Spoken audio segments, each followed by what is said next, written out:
that? Can you show me by raising your hand? All right. We've got a couple. Let's say it together. Romans 5:8. God demonstrates his love for us in this: while we were yet sinners, Christ died for us. Now, the reason I'm putting this verse in here is because I know a lot of Christians say, I don't know how to tell my neighbor about Christ. I'm putting verses in here who are very easy verses to learn, that are easy to share with those that you're trying to reach. So that hopefully after you've been here a few months, you'll know a couple verses. But none of you are learning that, so that's not working, right? So I'm going to have to give you a demerit and make you stay after school. So next time, well, we have another couple of weeks on this verse, and then I'm going to switch it up for you. But when we go to the St. Paul joint service, I'm hoping that some of you know this verse, because this is a very important verse to learn if you're trying to bring someone else to Christ. So work on that at home. And one of the girls at St. Paul reminded us as adults that kids in Bible school learned a new verse every day for 5 days in a row. And we have a whole month to work on it, so we don't have an excuse, do we? I know your memory goes a little bit when you get older. I had that problem too, but we can do it. I have faith in you. So next time I'm going to ask, I hope more of you can raise your hands. I'll have to go and buy some gold stars like they used to give you back in the day, right? My piano teacher did that for me. But, if I practice it enough and it sounded good, I got a gold star on my picture, right on the music, right? So we're talking today a little bit about teachers, and we're going to read the second part of the psalm here, where David specifically says he wants to teach us something. Those of you who were here last week remember the first part of the song. That was the part where he did a taste test for us. But today he's going to be our teacher. So we're going to look at Psalm 34, starting in verse 11. Come, my children, and listen to me. I will teach you the fear of the Lord. Whoever of you loves life and desires to see many good days, keep your tongue from evil and your lips from speaking lies. Turn from evil and do good. Seek peace and pursue it. The eyes of the Lord are on the righteous, and his ears are attentive to their cry. The face of the Lord is against those who do evil, to cut off the memory of them from the earth. The righteous cry out, and the Lord hears them.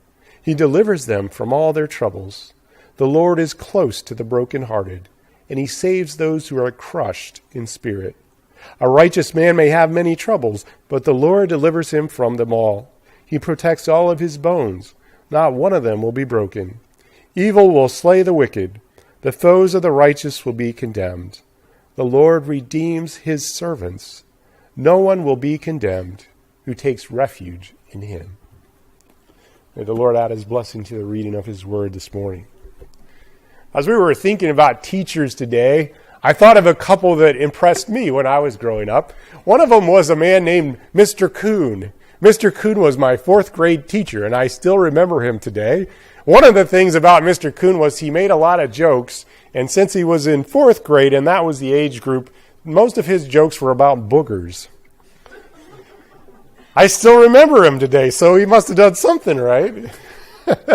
But in fourth grade, that seems pretty funny, but hopefully we don't get so much jokes about boogers today. The other thing I remember about Mr. Kuhn is he had an object lesson about what not to do, and that was when he was out trying to clean his yard, he tried using a little gasoline to get his fire going. So he came to school to teach us, having no eyebrows and half of his hair missing in the front. So I guess there wasn't a better lesson than, hey, don't do this, right? The other teacher I was thinking about the other day, and this is what made me old, I was thinking of my college professor, the one I really enjoyed going to, but I couldn't remember his name. So, I thought of the name of all the professors I disliked, and I thought of other professors that were in his department. I just couldn't remember his name. I'm starting to feel a little old. The other day I had somebody give me their email, and it had, the number 87 in it. And I said, oh, is that the year you graduated high school? And they said, no, that was the year I was born. I said, well, in my email I have 89 because that was the year I graduated from high school. So I'm a bit older than I look. Finally, I remembered his name. It was Professor Oliver, and I liked his class because I liked history anyway, but he made it much more interesting. He would always put a coffee cup right here on the front of his desk, and he always got into whatever story he was telling from history. At some point during the lecture, there would be pounding on the podium. Usually he would use some of the characters in the story, and he'd say something like, "I am king," as he pounded the pulpit, and the coffee cup would be bouncing, That was kind of half the fun to see if the cup stayed on the table, but... And as other passerbys are walking by looking at the class going, what is going on in there? But we were just eating it up because it was fun. So there's a lot of reminiscing as you think of people that you've had teach you in the past, people that were your teachers. And here David comes along and says, I want to teach you something. Are you willing to listen? Are you willing to hear what David has to teach you? He wants to teach you because he has a life base of knowledge about fearing the Lord. And so he comes to us today saying, I'm going to teach you how you can fear the Lord and how you can trust in him through each and every situation of your life. And as we look at him, we see through his life all the different things that he went through. And, sometimes we think, how hard is it to trust God? Well, if you're facing a giant, you have a decision there. Are you going to trust God or not? And we talked about the beginning of this psalm, we talked about the situation in which David wrote this psalm when he was pretending that he was insane so the Philistines didn't kill him. Another situation where it would be hard to trust God. But through all these things, he learned to trust God. And so he wants to teach us. He wants to teach us the benefits of seeking the Lord. He says, those who love life seek the Lord. Those who want to see many good days seek God. We understand what happens when we don't seek God. Just ask what happened to Jonah when he didn't listen to what God had to say. Didn't work out so well for him, did it? And that's a lesson we learn the hard way sometimes, that when we seek God, when we trust him, then our life is more meaningful, our life is better. Those who want only their own way love death. And that's an interesting way of phrasing it. But the Bible talks about life and death spiritually in the idea that those who don't seek God love death instead of life. There's Shakespeare wrote the story there of Macbeth, and you've probably heard that one. I don't know if any of you had to perform that way back in high school with Macbeth and that story there. But in the story, the central character, Macbeth, is doing all these nasty deeds in order to gain power. And he learns that his wife, who was one of the conspirators who caused him to do all these crazy, nasty deeds, had died. And he said these words in the play, life is but a walking shadow, a poor player that struts and frets his hour upon the stage, and then is heard no more. It is a tale told by an idiot, full of sound and fury, signifying nothing. And those words are profound if you think about what is life. And so many people go through life not knowing God, not trusting God, not caring for his kingdom. And then they get to the end. And how does it work for them? In Psalm 15 it says, Lord, who may dwell in your sanctuary? Who may live on your holy hill? He whose walk is blameless and who does what is righteous, who speaks the truth from the heart. Those who desire to see good days follow the Lord. What do we do if we fear the Lord? He tells us here that we are to keep a rein on our tongue. And that's an interesting terminology because what are reins used for? I know some of you probably back in the day got a chance to ride some horses, right? So if you don't have the reins and you're coming to something you want to stop, what happens? I always like the Yosemite Sam, the cartoon where he's like, whoa, mule. So you're trying to pull that back, right? Reins on your tongue. Think of that for a moment. If you actually had reins where you go, pull that thing back. Because sometimes we just go in there guns blazing, don't we? And then afterwards we say, ooh, why did I say that? Now I have to ask for them to forgive me for what I said. Keep a tight rein on your tongue. That's what is being spoken here. And James, it says, if anyone considers himself religious and yet does not keep a tight rein on his tongue, he deceives himself, and his religion is worthless. Well, that's pretty strong words if you want to think about that.